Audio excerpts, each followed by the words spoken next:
பங்குனி உத்திரமானது இந்த 2026ஆம் ஆண்டில் வரக்கூடிய இந்த மார்ச் மாதத்தில் 31ஆம் தேதி பௌர்ணமி திதியும் உத்திரம் நட்சத்திரமும் இணையக்கூடிய நாளானது மிக மிக புனிதமான ஒரு நாளாக இருக்குது. இது திருமண விரத நாளாகவும் பார்வதி மற்றும் சிவன், முருகன் மற்றும் தெய்வானை திருமண தினமாகவும் கொண்டாடப்பட இருக்கு. திருவண்ணாமலையில் இந்த பௌர்ணமி தினத்தில் லட்சக்கணக்கான பக்தர்கள் கிரிவலம் வந்து இறைவனோட அருளை பெற்று மனதில் இருக்கக்கூடிய எதிர்மறை எண்ணங்களை நீக்கி புண்ணியம் பெறக்கூடிய ஒரு அற்புதமான வாய்ப்பாக இருக்குது. அதே மாதிரி இந்த பங்குனி உத்திரமும் பௌர்ணமி திதியும் இணையக்கூடிய இந்த நாளில் திருவண்ணாமலையில் கிரிவலம் செல்ல உகந்த நேரம், தேதி மற்றும் கிரிவலம் செல்வதனால இந்த நாளில் மற்ற நாட்களில் செல்வதை விட இந்த பங்குனி உத்திரம் இணையக்கூடிய இந்த நாளில் நீங்கள் கிரிவலம் சென்றாலே உங்களுடைய வாழ்க்கையில் 7 ஜென்ம பாவங்கள் தீரும்.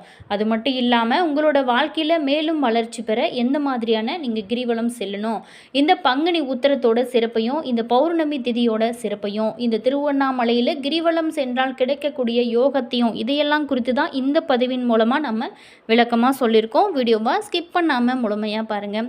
அதே மாதிரி வீடியோ பிடிச்சிருந்தா மறக்காமல் லைக் பண்ணுங்கள். இது போன்ற பல சுவாரஸ்யமான தகவல்களை நீங்கள் தெரிஞ்சுக்கணும் அப்படின்னாலும் மறக்காமல் இனியவள் உற்சாகம் சேனலை சப்ஸ்கிரைப் பண்ணிட்டு கூடவே இருக்க பெல் பட்டனையுமே ப்ரெஸ் பண்ணிட்டு வாங்க வீடியோக்குள்ளே போகலாம். பங்குனி உத்திரம் நட்சத்திரம் பௌர்ணமி தொடக்கமாக இருக்குது. மார்ச் 31, 2026 ஆரம்பிக்கிறது. மேலுமே இது பார்த்திங்களா பார்வதி, பரமேஸ்வரன், ராமன், சீதை, முருகன், தெய்வானை, ரங்கநாதர், ஆண்டாள் திருமணங்கள் நடைபெற்ற ஒரு அற்புதமான புனிதமான நாளாக இருக்குது. திருவண்ணாமலையில் கிரிவலம் பங்குனி பௌர்ணமி இன்னைக்கு கிரிவலம் செல்வது கோடி புண்ணியத்தை உங்களோட வாழ்க்கையில் கொடுக்கும். இந்த தினத்தில் கிரிவலம் செல்வதன் மூலம் சிவபெருமானை வணங்கி தடைகள் அனைத்துமே நீங்கி திருமண வரம், புத்திர பாக்கியம் கிடைக்கும் அப்படிங்கிறது காலங்காலமாகவே இருந்துட்டு வர ஒரு விஷயம். மேலுமே பங்குனி உத்திரத்தில் நம்ம எப்படி முதல்ல விரதம் இருக்கணும், அதுக்கப்புறம் இந்த திருவண்ணாமலை கிரிவலத்தை பற்றி பார்க்க போகிறோம். பங்குனி உத்திர நாளில் நீங்கள் அதிகாலையில் எழுந்து நீராடி சிவ மற்றும் பார்வதியை தியானித்து விரதத்தை நீங்கள் தொடங்க ஆரம்பிக்கலாம். சிவன் கோவிலில் பார்வதி பரமேஸ்வரன் திருக்கல்யாணத்தை தரிசிப்பது கோடான கோடி புண்ணியத்தை கொடுக்கும். அன்று அன்னதானம், நீர்மோர் தானம், விசிறி தானம் போன்ற தருமங்களை செய்கிறது ரொம்ப ரொம்ப நல்லது. இரவில் நிலவை அதாவது சந்திரனை நீங்கள் தரிசிப்பது கோடான கோடி புண்ணியத்தை உங்களோட வாழ்க்கையில் கொடுக்கும். அதே மாதிரி சந்திரனை வணங்கி உணவு உண்டு நீங்கள் விரதத்தை முடிக்கலாம். இந்த பங்குனி உத்திரத்தோட சிறப்புகளை பார்க்க போகிறோம். கல்யாண விரதம் அதாவது பார்வதி பரமேஸ்வரன் ஐக்கிய ஜொரூபமாக காட்சி தரும் நாள் தான் இந்த நாள். பௌர்ணமி கிரிவலம் திருவண்ணாமலையில் பௌர்ணமியில் கிரிவலம் வருவது இறைவனோட ஒளியை நேரடியாக பெறுவதற்கு ஒரு சமமான ஒரு விஷயமா இருக்குது. சூரிய மற்றும் சந்திர வழிபாடு. சூரியனுக்கு உரிய நட்சத்திர உத்திரம் மற்றும் சந்திரன் முழுமையடைந்த பௌர்ணமி இணைவதனால சூரியன் மற்றும் சந்திரனுக்கு தனி சன்னதிகள் இருக்கக்கூடிய கோவிலில் நீங்கள் வழிபாடுகள் செய்வது ரொம்ப ரொம்ப நல்லதாக இருக்குது.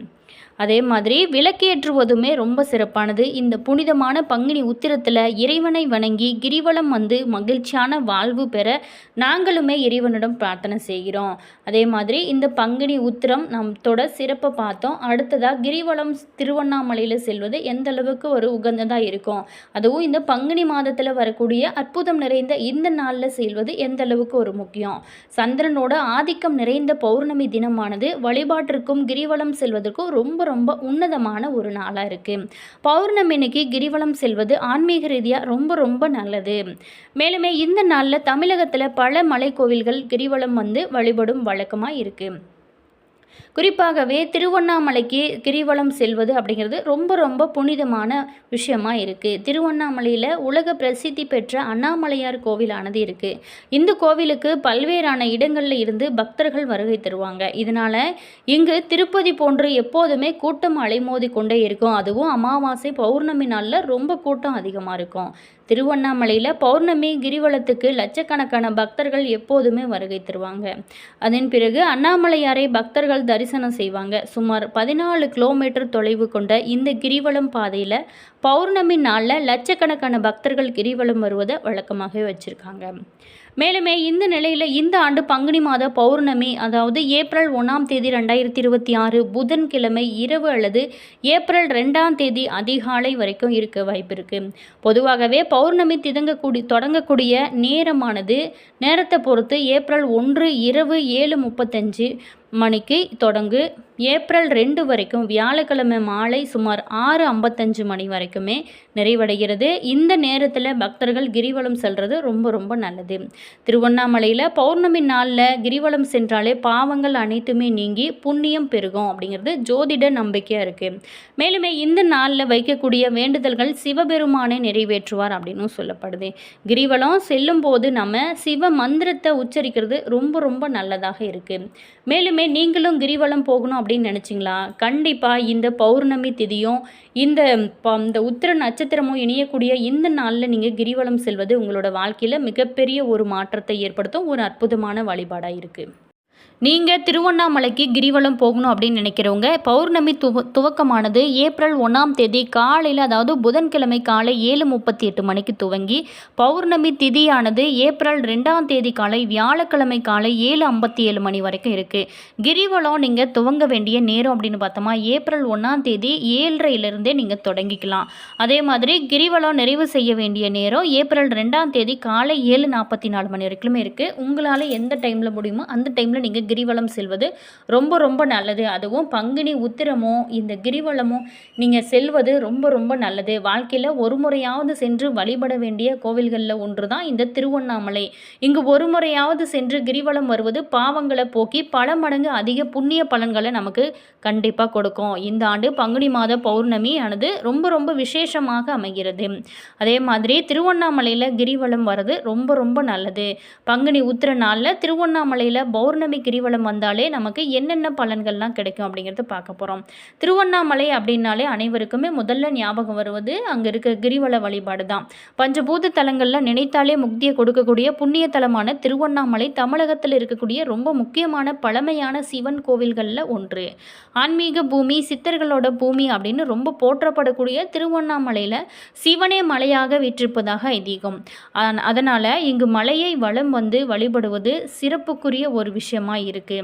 இது சிவனையே வலம் வந்து வழிபட்டதுக்கு ஒரு சமமாக பார்க்கப்படுது. திருவண்ணாமலையில் கிரிவல பாதையில் 92 கோவில்கள் இருக்கு. இது தவிர ஜீவ சமாதிகள், குளங்கள், சித்தர்கள் தவம் செஞ்ச குகைகள் என பலவுமே இருக்கு. திருவண்ணாமலையில் வருடத்தில் 365 நாட்களுமே நம்ம கிரிவலம் செல்லலாம். 24 மணி நேரமும் கிரிவலம் செல்லலாம். அப்படின்னா கூட ஒரு சில குறிப்பிட்ட நாள் குறிப்பிட்ட நேரத்தில் கிரிவலம் வந்து வழிபடுவது அதிகமான பலன்களை கொடுக்கும். மேலுமே கிழமை, திதி, நட்சத்திரம், மாதம், நேரம் இது எல்லாத்தையுமே பொறுத்து நாம் கிரிவலம் செல்வதற்கான பலன்கள் மாறும் அப்படிங்கிறது சொல்லலாம். இருந்தால் கூட லட்சக்கணக்கான பக்தர்கள் பௌர்ணமி நாளில் திருவண்ணாமலையில் கிரிவலம் வருவதை வழக்கமாக வைத்திருக்காங்க.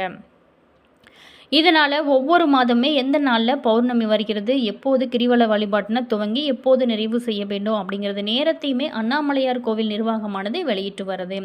அதன்படி தான் இப்போ பார்த்திங்களா, ஏப்ரல் 1ஆம் தேதி புதன்கிழமை அன்னைக்கு காலையில் கிரிவலத்தை துவங்கி ஏப்ரல் 2ஆம் தேதி வியாழக்கிழமை காலை கிரிவலத்தை நீங்கள் நிறைவு செய்யலாம்.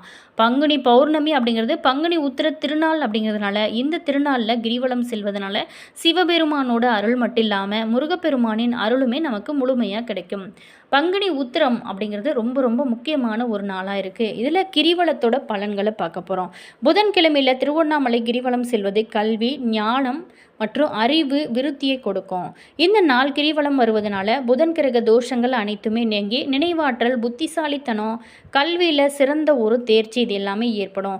வணிகம் மற்றும் தொழிலில் மேன்மை அடையவும், பேச்சு திறன் மேம்படவும் இது எல்லாமே வழிவகுக்கும் ஒரு அற்புதமான வழிபாடாக இருக்குது. உத்திர நட்சத்திரத்தில் பிறந்தவங்க இந்த பங்குனி உத்திர அன்னைக்கு திருவண்ணாமலையில் கிரிவலம் வருவதனால யோகங்களும் சூரியனோட அருளுமே நிச்சயமாக கிடைக்கும். வாழ்க்கையில் பல போராட்டங்கள் இருந்தால் கூட வெற்றிகள், மன நிம்மதி, தொழிலில் வளர்ச்சி இது எல்லாமே கிடைக்க வேணும் அப்படின்னு நினைக்கிறவங்க கண்டிப்பாக இந்த திருவண்ணாமலையில் இந்த அற்புதம் நிறைந்த பங்குனி உத்திரத்தில் நீங்கள் கிரிவலம் வருவது கோடான கோடி உங்களுக்கு நன்மையை கொடுக்கும். 27 நட்சத்திரங்களில் 12வது நட்சத்திரமாக வரக்கூடியது தான் இந்த உத்திர நட்சத்திரக்குரிய அதிபதி சூரிய பகவான். இந்த நட்சத்திரத்திற்குரிய அதிர்ஷ்ட தெய்வம் மகாலட்சுமி. இது ஆரோக்கியம், உயர்ந்த பதவி, அரசு பதவி, தலைமை பொறுப்பு, அதிகாரம் இது எல்லாத்துக்குமே காரணமாக இருக்கக்கூடியவர் தான் சூரிய பகவான். அதே போல தான் செல்வத்துக்கு அதிபதி மகாலட்சுமி.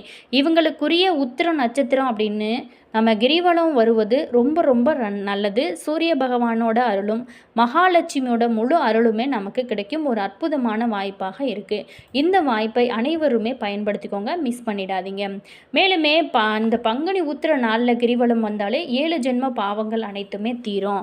மேலுமே சந்திரன் பௌர்ணமி நாளில் கூட சிறு களங்கத்தோட தான் ஒளி தருவான். ஆனால் பங்குனி மாதத்தில் பூமி மீனராசியில் இருக்கிறதுனால உத்திர நட்சத்திரத்தோடு சேர்ந்து 7ஆம் இடமாகிய கன்னியில் நின்று முழு கலையையும் பெற்று பூமிக்கு ஒளி வழங்குவான். அந்த பூரண பௌர்ணமி நிலாவில் களங்கத்தை காணவே முடியாது. களங்கமில்லாத இந்த சந்திர ஒளி உடலுக்கும் மனதுக்கும் நிம்மதியை கொடுக்கும், பல நல்ல பலன்களையுமே கொடுக்கும். எனவே இந்த நாளானது கூடுதல் பலன்களை தரக்கூடிய ஒரு அற்புதமான நாளாக பார்க்கப்படுது. அது மட்டும் இல்லாமல் இந்த வீடியோவை உங்களுக்கு பிடிச்சிருக்கோம் அப்படின்னு நினைக்கிறேன். வீடியோ பிடிச்சிருந்தா மறக்காமல் லைக் பண்ணிக்கோங்க. இது போன்ற பல சுவாரஸ்யமான தகவல்களை நீங்கள் தெரிஞ்சுக்கணும் அப்படின்னாலும் மறக்காமல் இனியவள் உற்சாகம் சேனலை சப்ஸ்கிரைப் பண்ணிக்கோங்க. கூடவே இருக்க பெல் பட்டனையுமே ப்ரெஸ் பண்ணிக்கோங்க. அப்போ தான் நாங்கள் போகிற ஒவ்வொரு வீடியோஸுமே உடனுக்குடன் நோட்டிஃபிகேஷனாக வரும். அதே மாதிரி உங்களோட கருத்து என்ன அப்படிங்கிறத மறக்காமல் கமெண்ட்ஸில் சொல்லுங்கள். அது மட்டும் இல்லாமல் உங்களுடைய ஃப்ரெண்டோ அல்லது ரிலேஷனுக்கு இந்த பதிவை ஷேர் பண்ணிவிடுங்க. அவங்களுக்குமே ரொம்ப ரொம்ப யூஸ் ஆகும்.